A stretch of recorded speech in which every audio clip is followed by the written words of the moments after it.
एक ओंकार सतनाम करता पुरख निरपौह निर्वैर अकाल मूरत अजूनी सैभंग गुरप्रसाद जप आद सच जुगाद सच है भी सच नानक होसी भी सच। वाहिगुरु जी का खालसा वाहिगुरु जी की फतेह। Dear students, in this video I am going to cover question number 6, relation function miscellaneous exercise.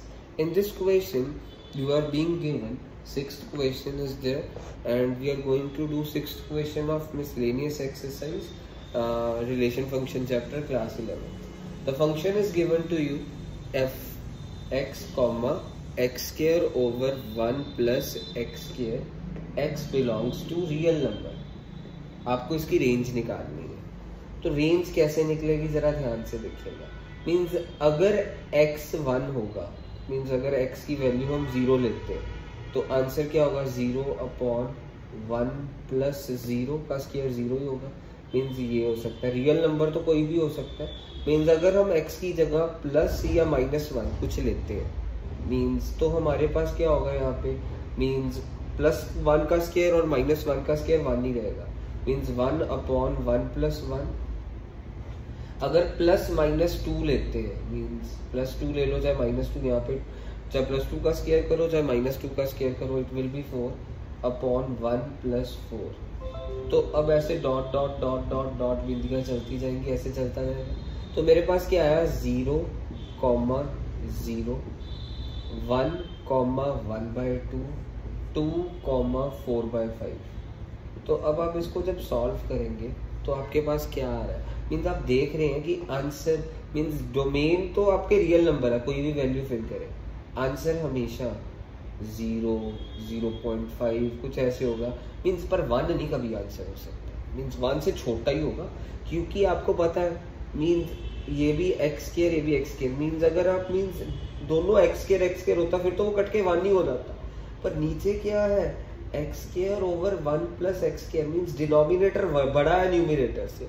Means अगर डिनोमिनेटर इक्वल होता है न्यूमिनेटर के तो वो कट के 1 हो जाता है, बट डिनोमिनेटर बड़ा है न्यूमिनेटर से, तो आंसर हमेशा क्या होगा, 1 से छोटा होगा। तो मीन्स हमारा ये डोमेन क्या है, ऑल रियल नंबर्स, मीन्स जो x की वैल्यू हम फिल कर सकते हैं। रेंज जो आंसर्स आ रहे हैं और आपने जो उनसे आंसर्स देखे हैं तो वो किसके बीच में लाई कर रहे हैं, मीन्स आगे जितने मर्जी आप ऐसे आउटकम्स बना सकते हैं। तो रेंज हमेशा क्या होगी इस क्वेश्चन में, 0 इंक्लूडेड होगा, 0 के साथ बिग ब्रैकेट, और 1 नहीं होगा, 1 से छोटा ही होगा। तो इसलिए 1 के साथ कौन सी ब्रैकेट लगाई है, स्मॉल ब्रैकेट, क्योंकि 1 से छोटा होगा, 1 नहीं हो सकता कभी भी। तो ये हमारा 6th क्वेश्चन खत्म हो गया। अब मैं आपके लिए करने वाला हूँ 7th क्वेश्चन। 7th क्वेश्चन बहुत ईजी है, मीन्स एक्सट्रीमली ईजी क्वेश्चन है 7th आपका, ध्यान से देखिएगा। 7th क्वेश्चन में क्या दिया है, f(x) = what, x + 1, gx = 2x - 3।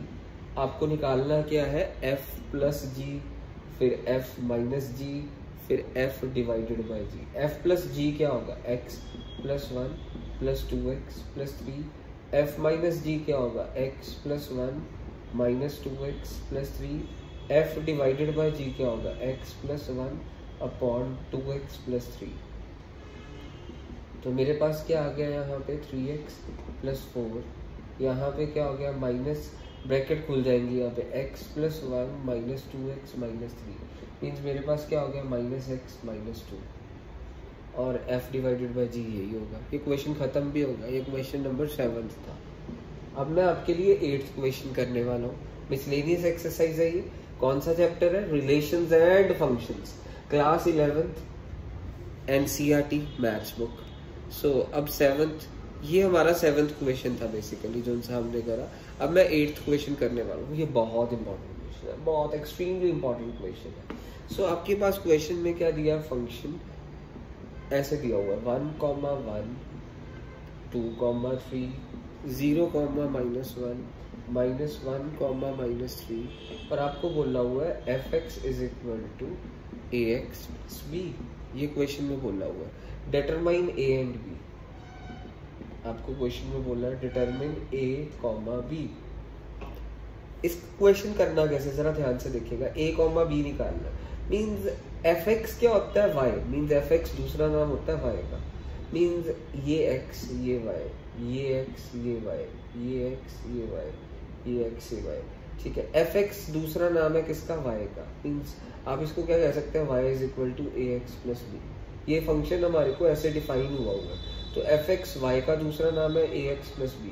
अब आप अगर ये पहला पॉइंट देखें 1,1, तो आप इसमें y की जगह 1 फिल करा, a इंटू x की जगह पे 1 प्लस b, तो मीन्स मेरे पास क्या आया, 1 is equal to a plus b। फिर मेरे पास दूसरा पॉइंट क्या है 2,3, तो मीन्स अब मैं यहाँ पे मेरे पास y क्या हो गया 3, मीन्स यहाँ पे a इंटू एक्स की जगह पे क्या फिल करूँगा 2 प्लस b, मीन्स मेरे पास क्या हो गया 3 is equal to 2a plus b। फिर अगला पॉइंट क्या है 0,-1, तो मीन्स यहाँ पे y क्या x 0 है, y -1 है, मीन्स मेरे पास इक्वेशन क्या बन गई a into 0 plus b, means इससे मेरे पास क्या आ गया -1 इज इक्वल टू b हो गया, ठीक है। मीन्स ऐसे ही आगे और, मीन्स अगला पॉइंट देखिए, मीन्स अगला पॉइंट क्या है -1,3 x -1 y -3, ठीक है। तो मीन्स मैंने y की जगह पे -3 लिख दिया, a इंटू एक्स की जगह पे -1 प्लस b, तो मीन्स मेरे पास क्या आ गया -3 is equal to -a plus b। अच्छा तुम्हारे पास b तो आ गया -1, b की वैल्यू किसी भी इक्वेशन में फिल कर दो, आपके पास a आ जाएगा। b की वैल्यू आप किसी भी इक्वेशन में फिल कर देंगे, a आ जाएगा। तो मैंने b की वैल्यू ना फर्स्ट इक्वेशन में फिल कर दी, 1 is equal to a plus b, जहाँ मर्जी फिल कर दे आंसर सेम ही आएगा। तो मैंने b की जगह पे क्या लिख दिया -1, तो ये -1 उधर जाके +1 हो गया, तो a2 हो गया आंसर। ये क्वेश्चन भी खत्म हो गया, ये क्वेश्चन नंबर 8 था। अब मैं क्वेश्चन नंबर 9 करने वाला हूँ तुम लोगों के लिए। 9th question, relation function, chapter relation function miscellaneous exercise का 9th क्वेश्चन। सो 9th क्वेश्चन क्या कह रहा है, R is the relationship between A and B such that A comma B belongs to natural number and A is equal to B square। आपको proof करना है first part में, क्या AA belongs to R for all A belonging to natural number, क्या AA belong to R है। सो ध्यान से देखिएगा, ये रिलेशन मीन्स पहले फर्स्ट पार्ट कर रहा हूँ, मीन्स वो कह रहे हैं कि मीन्स ये रिलेशन है a comma b such that a is equal to b square, means a पहला नंबर है तो वो b स्क्वायर के इक्वल होना चाहिए। क्या a बिलोंग्स टू r है, मीन्स a b स्क्वायर के इक्वल हो, मीन्स अगर ये a है ये b है, क्या हम कह सकते हैं कि ये a b के स्क्वायर के इक्वल, हाँ, means a is equal to b का स्क्वायर, मीन्स 1 का स्क्वायर 1 है। क्या ये 2,2 फिर उसके अकॉर्डिंगली होना चाहिए a ये b, क्या मैं कह सकता हूँ कि ये b स्क्वायर के बराबर है, हम a b स्क्वायर के इक्वल होना चाहिए रिलेशन के अकॉर्डिंगली, मीन्स मेरा ये a is not equal to 2 का स्क्वायर, 2 का स्क्वायर तो 4 होता है। क्या 3 बिलोंग्स टू r है, मीन्स ये a ये b, क्या ये तो a is equal to 1 square था, क्या यहाँ पे a b स्क्वायर के बराबर है, b क्या 3, क्या a जो 3 है क्या वो 3 is not equal to 9 at all, means हम कह सकते हैं कि आगे और भी जितना मर्जी करते जाए, मीन्स हम कह सकते हैं AA belongs to R only for 1,1। So just means this implies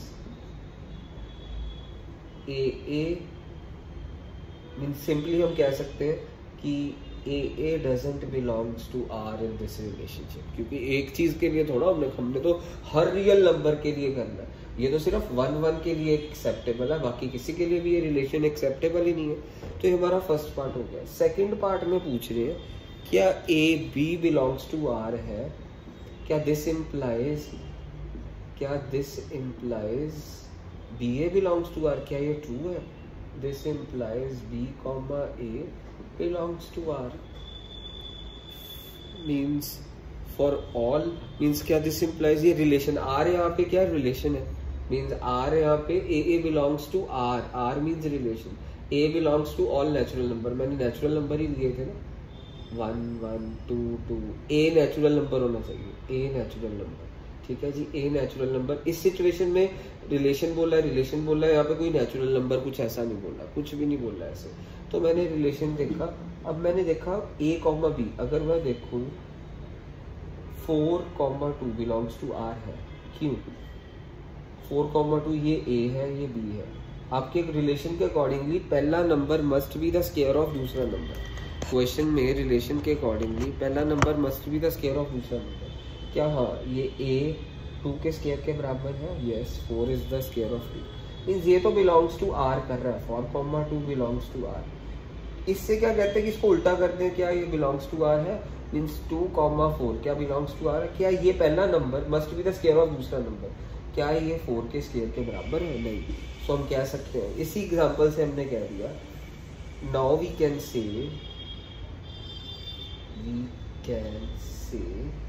इससे क्या, जैसे पहला नंबर यहाँ पे इज द स्क्वायर ऑफ दूसरा नंबर, मीन्स 4,2 था, हमने सीक्वेंस बदल दी, 2,4 कर दिया। क्या हम कह सकते हैं यहाँ पे पहला number is the square of दूसरा नंबर? इसका मतलब ये है कि पहला number basically a is equal to b square, a पहला नंबर है, b दूसरा नंबर है, इस रिलेशन के accordingly a is the square of दूसरा नंबर। यहाँ पे तो एक्सेप्टेबल है। क्या वो कह रहे हैं फिर उल्टा कर दो, यहाँ पे ba कर दो, मीन्स ये पहला नंबर बन गया और ये 4 दूसरा। क्या ये कभी भी एक्सेप्टेबल हुआ? Means no. यहाँ पे बिलोंग्स टू r है, बट ये डजंट बिलोंग्स टू r। ठीक है, नाउ वी कैन से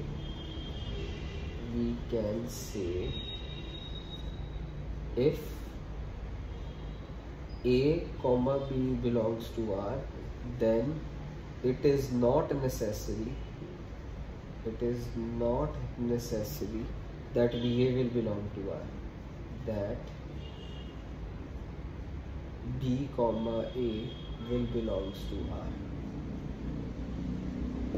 सो ये हो गया हमारा सेकंड पार्ट। अब मैं आपके लिए थर्ड पार्ट करने वाला हूँ।